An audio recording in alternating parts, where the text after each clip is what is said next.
अस्सलामु अलैकुम वरहमतुल्लाहि वबरकातुहू।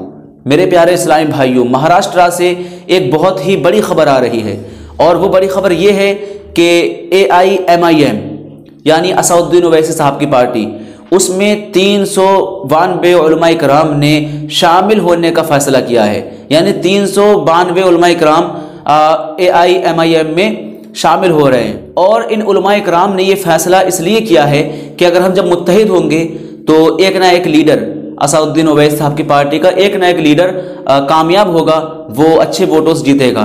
वो इसलिए कि जहाँ जहाँ पर असदुद्दीन ओवैसी साहब की पार्टी के जो लोग खड़े हो रहे हैं तो उस जगह पर और मुसलमानों को टिकट देकर खड़ा कर दिया गया है ताकि वोट आपस में कट जाए और AIMIM को जीत हासिल ना हो। जब एक ही जगह पर कई सारे मुसलमान खड़े होंगे तो वहाँ पर जाहिर सी बात है कि वोट कटेंगे और उन्हीं वोटों से ओवैसी साहब के जो लीडर हैं उनकी हार होगी।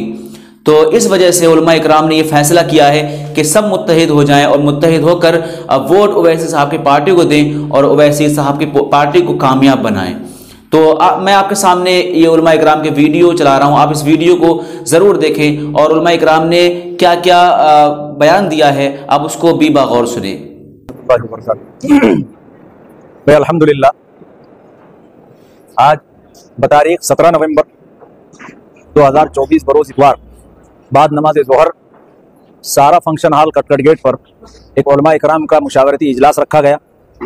और ये इसलिए रखा गया कि तमाम उलमा इकराम कशमकश के शिकार थे, क्योंकि ये चाह रहे थे कि हमारी भी राय ली जाए, हमसे भी पूछा जाए कि हम क्या कहना चाहते।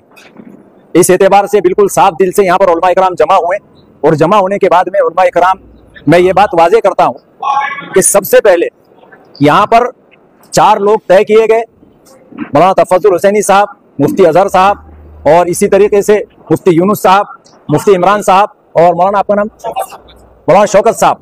इनके नाम दिए गए कि इनमें से किसको जो है फैसल बनाया जाए और उसके लिए भी उलमा इकराम से राय ली गई।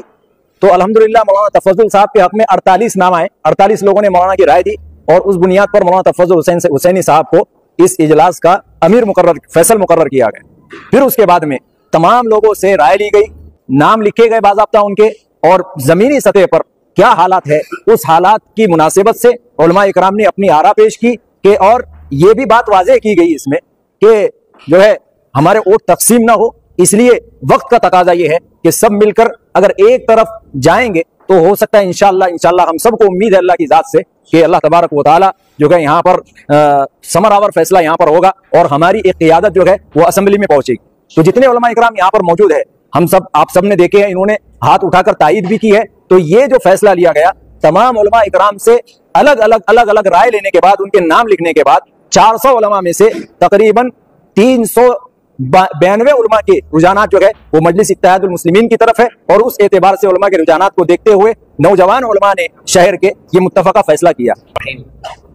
और रवात शहर के मकामी नौजवान उलमा की कसरत राय इस बुनियाद पर ली गई थी कि अपने अपने मोहल्ले, अपने अपने इलाके में, अपने मातहत अवाम अन्नास में इलेक्शन, असेंबली इलेक्शन 2024 को लेकर क्या उमूमी रुझान पाया जा रहा है, किसके हक में रायदही करने का अवाम का आम रुझान है, इस बुनियाद पर राय ली गई थी। और 200 से ज़ायद उलमा में से 400 से ज़ायद उलमा में से 98% से ज़्यादा उलमा ने MIM के हक में राय दी है, दोनों हलकों में। और ये मशवरा सलाहियत की बुनियाद पर, यह मशवरा इख्तिलाफात जो एक दूसरे से है उन इख्तिलाफात की इस्लाह और सफाई की बुनियाद पर नहीं लिया गया था, कौन अहलियत रखता है, कौन काबिल है, इस बुनियाद पर नहीं लिया गया था। सिर्फ इस बुनियाद पर लिया गया था कि शहर औरंगाबाद की आवाम का उमूमी रुझान किसकी जानिब है।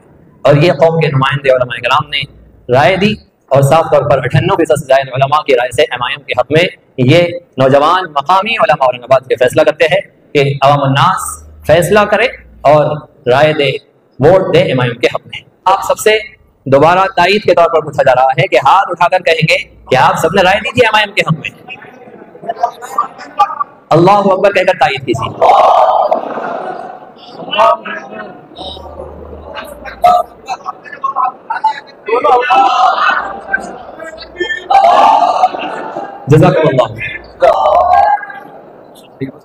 जैसा कि शुरू में एक बात बतला गई थी कि हमारे कैंडिडेट को जिताने के लिए 70,000 ओट पड़नी चाहिए। तो अल्हम्दुलिल्लाह उम्मत मुस्लिमीन के 45-50 वोट के करीब बिल्कुल गालिबन इम्कान है कि एमआईएम को ही गिरेंगे। और परसों हमारे कायद ने जो मराठा समाज के लिए जो एफिडेविट जो जारी करे, तो चूंकि हम एक मार्केट में रहते हैं, हमने देखा है कि हमारे मराठा बिरादरान भी ये एफिडेविट को देख करके एक जम्मे गफीर एमआईएम के हक में आया। तो मेरे भाई ये क्या बात हुई कि गैर हमको वोट कर रहे हैं और हम इंतशार का शिकार है। तो हमारे उलमा की सबसे बड़ी जिम्मेदारी बनती है कि 2-3 दिन का वक्त है, हम तन मन धन के साथ ये काम में लग जाए। बाज़ लोगों के जहनों के अंदर ये बात है कि हमने उलमा कराम का ये मुशावरती इजलास हज़रत मौलाना सज्जाद नुमानी साहब दामत बरकातुहुमुल आलिया की मुखालफत में और उनके खिलाफ में लिया है, लिहाजा वो इनकी गलत फहमी दूर करते हैं। हज़रत मौलाना सज्जाद साहब दामत बरकातुहुमुल आलिया का ये ऑडियो क्लिप भी आया हुआ है। हज़रत ने ये फरमाया कि मकामी उलमा जिसको बेहतर समझें ज़मीनी सतह पर, तो वो अपने एतबार से उसका इंतखाब करे और मेरे पास में आए, मैं ज़रूर इस एतबार से नज़र सानी करूँगा। अस्सलाम वालेकुम।